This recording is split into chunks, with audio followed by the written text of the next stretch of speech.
Welcome to the deep dive. Today, we're looking at a story that, well, it touched millions, didn't it? A story of incredible talent, this lasting legacy, but also, sadly, a really tragic loss. We were talking about Matthew Perry. Chandler Bing, of course. His passing back in October 2023 just sent shockwaves everywhere.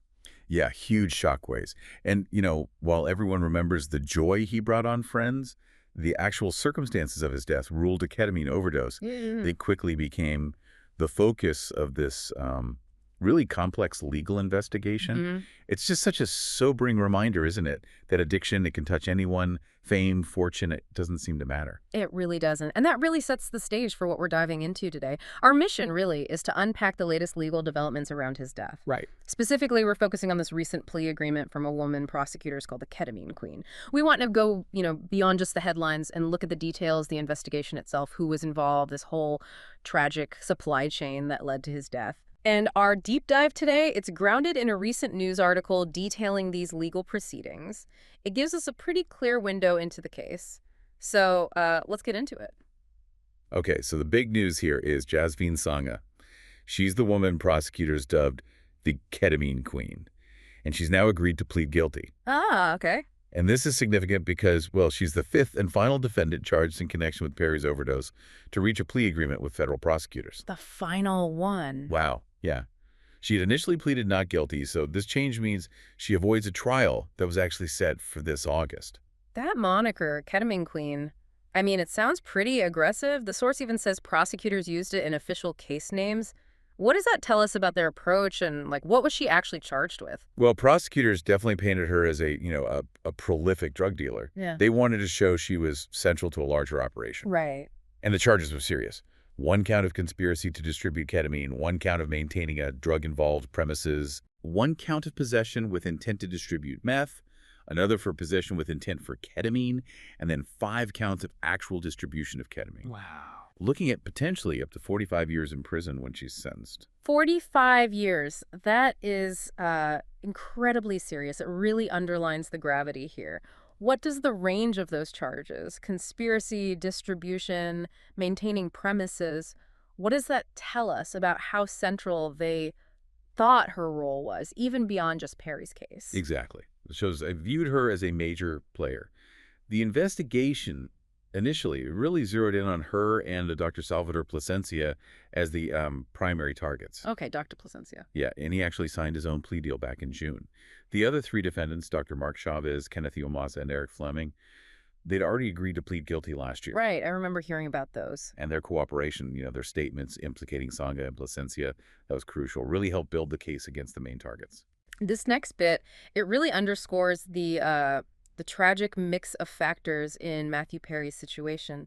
The article mentions he was found dead in his LA home by his assistant, Kenneth Iwamasa. That was October 28th, 2023.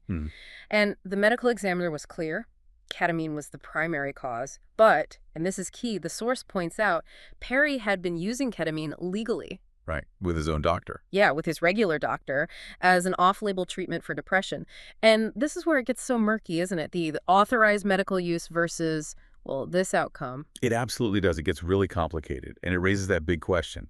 How did a legal treatment, even if off-label, turn into this illicit supply situation? Exactly. The article lays it out. Perry, he was 54, and he started looking for more ketamine that his personal doctor was comfortable providing. Okay. So about a month before he died, he started getting it from Dr. Placencia, the one who also pleaded guilty. Ah, right. Then, just 2 weeks before his death, he started getting even more from Jasmine Sangha.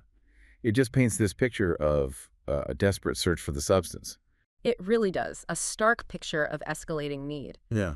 So what did the investigation find about how he actually got those fatal doses? How did the connection to Sangha happen? What does that show about how these illicit networks function? Well, Perry and his assistant, Iwamasa, they apparently found Sangha through Perry's friend, Eric Fleming.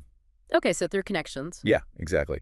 And both Fleming and Iomasa, in their plea deals, they gave detailed accounts of how these deals went down. Right. Fleming even sent a message to Iomasa describing Sangha's ketamine.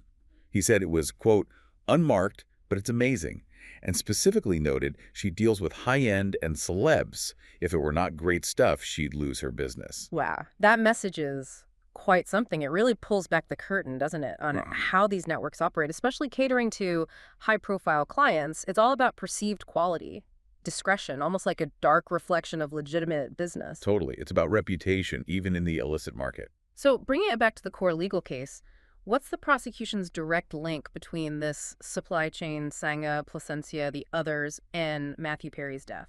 Prosecutors have stated very clearly that Perry bought large amounts of ketamine from Sangha using these middlemen, Fleming and Ibomasa. Okay. And crucially, just 4 days before he died, he bought 25 vials, paid $6,000 in cash. 4 days before. Yeah. And prosecutors have directly linked that specific purchase to the doses that ultimately caused his death. That's damning. And adding to that, the indictment mentions that on the very day Perry died, Sangha allegedly told Fleming they should delete all their messages. Oof. That speaks volumes, doesn't it? Suggests immediate awareness of how bad things looked. It certainly points that way. And the investigation, it clearly went much deeper than just Perry's death. They uncovered a broader operation. Right. So back in March 2024, DEA agents raided Sangha's home in North Hollywood. Yeah. And they found, substantial amounts of methamphetamines and ketamine there.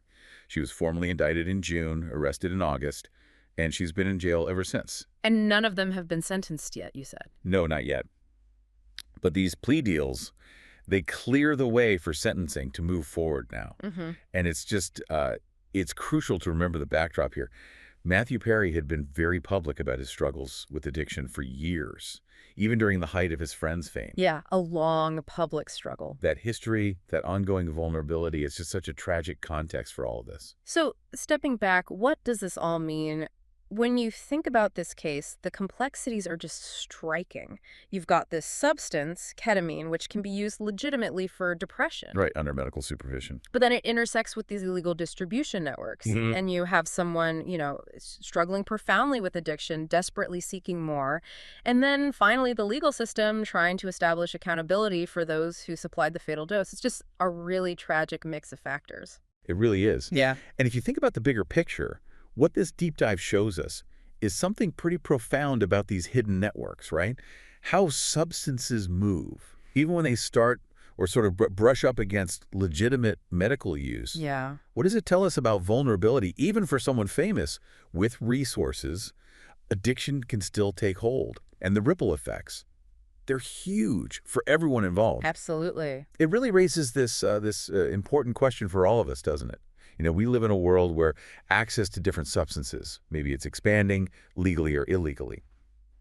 How do we as a society navigate that really fine line? That line between therapeutic use, someone's personal struggle, and then this dangerous criminal side of things. Exactly. Where does one end and the other begin, and how do we deal with the consequences when those lines blur so tragically? It's something we really need to think about.